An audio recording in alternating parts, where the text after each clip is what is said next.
The only solution to fight bad ideas is with good ideas. You just can't control people. In fact, half the time you try and tell a kid what to do, they'll do the opposite. So I'm not sure shielding them in any way helps. In any case, parents should be free to raise their kids however they want, because the history of states and institutions having bad ideas is just as legion. What if the whole country was taken over by Nazis? Then you wouldn't want them to impose the curriculum. I'm definitely in the camp of people are essentially good, not people are essentially bad, and that it's usually only when people are hurt that they cause hurt. Usually people that are steeped in love and supported by and facilitated by and have a foundation of love want to share love too. I think that love and goodness is our essential human nature. And add to the top of that as human beings, as a culture together, we have collectively good and bad. I don't think that this neo-fascist racist thing is new at all or surprising.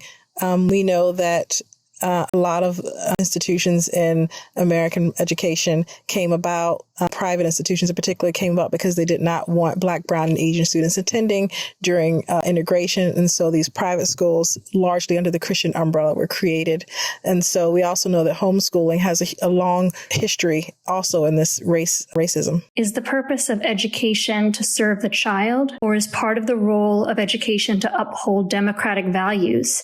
Is education there to serve the community and democracy too?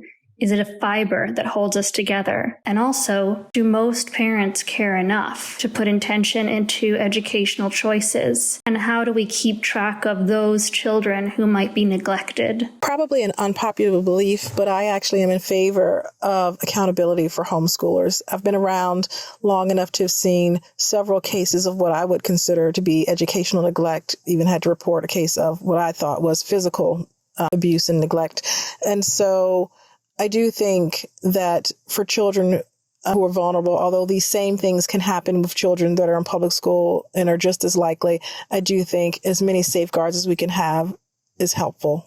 Whoa, that is a really big bite. I'm going to take a tiny nibble off of that. You know, I really believe firmly that the classroom is an agent of change and that what you see in society is reflected deeply into the classroom.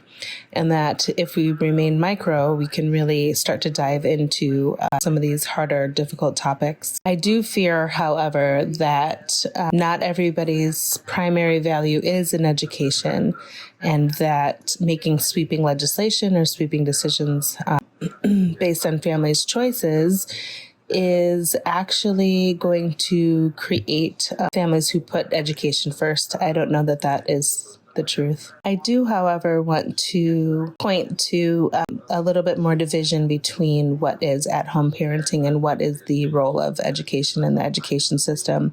In the U.S., we do take on more responsibilities than I believe we should be, and that includes making sure that no child is neglected, every child is fed.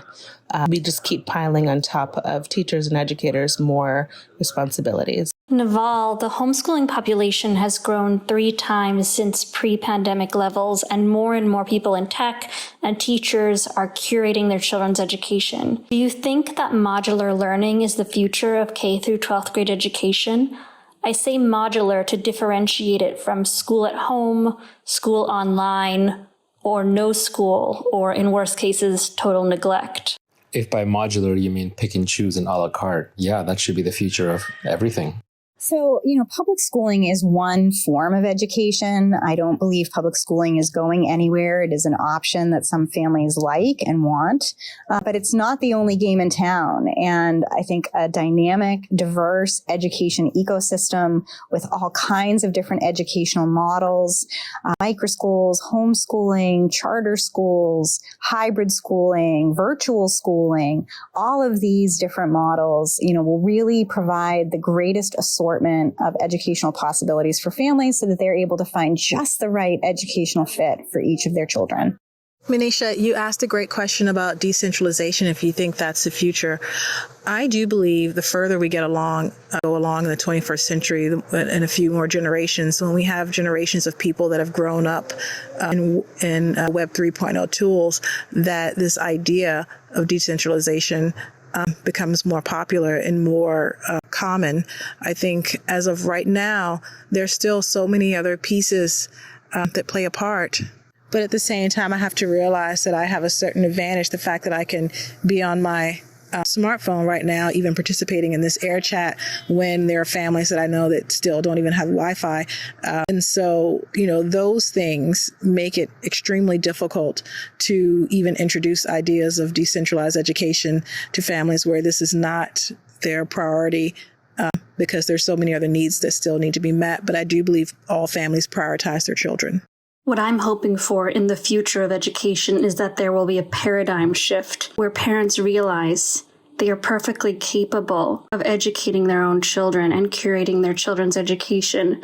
And the idea that we would outsource this to a homogenous school system seems almost absurd and incomprehensible. I talked to a friend yesterday who homeschooled a couple of boys up to 7th grade, and he's very smart and very observant and very competitive. And I asked him what his main observation was, and he said, I just wish I'd let them run around and play and scream more. He said, whatever involves them running around and playing and screaming is the right thing, and just let them do that all day long. Thank you so much, everyone, for tuning in. If you'd like to join the conversation on homeschooling, you can tune in to the Air Chat Homeschooling Room. If you need advice, resources, and support for homeschooling, consider subscribing to our podcast or join the membership community at teacherkidspod.com, where you get direct access to me and other learning specialists on everything from emotional support to finding friends, choosing curriculum, and measuring learning outcomes. And remember, wherever you are, whatever you're struggling with, your child's best teacher is you.